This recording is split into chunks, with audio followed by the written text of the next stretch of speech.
আসসালামু আলাইকুম। কোয়েল পাখি পালনের ক্ষেত্রে পিঠের পালক উঠে যাওয়া কিসের লক্ষণ?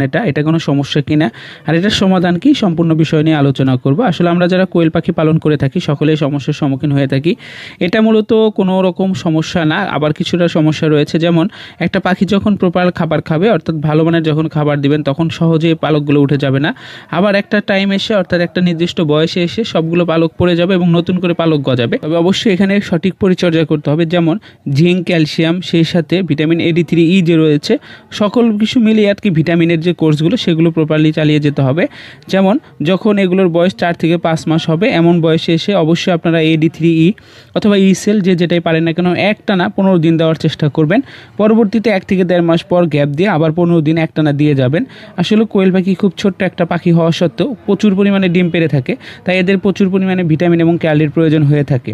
তো আমি বর্তমানে যে ওষুধটা দিতেছি সেটা হলো জিঙ্ক, আপনাদেরকে অবশ্যই দেখাবো। আলহামদুলিল্লাহ, জিঙ্কটা দেওয়ার পর থেকে আল্লাহর রহমতে মোটামুটি ভালোই পিঠের পালক গজাচ্ছে নতুন করে। তো খাবার হিসেবে কি দিবেন আপনারা, আপনাদেরকে একটা কথা বলি, খাবারের মানটা কখনোই আপনারা কমাতে যাবেন না, সেই সাথে খাবার খরচটা আপনারা কমাতে যাবেন না। কোয়েল পাখি পালনের ক্ষেত্রে আপনাদেরকে অবশ্যই ভালো মানের খাবার দিতে হবে। তবে আপনাদের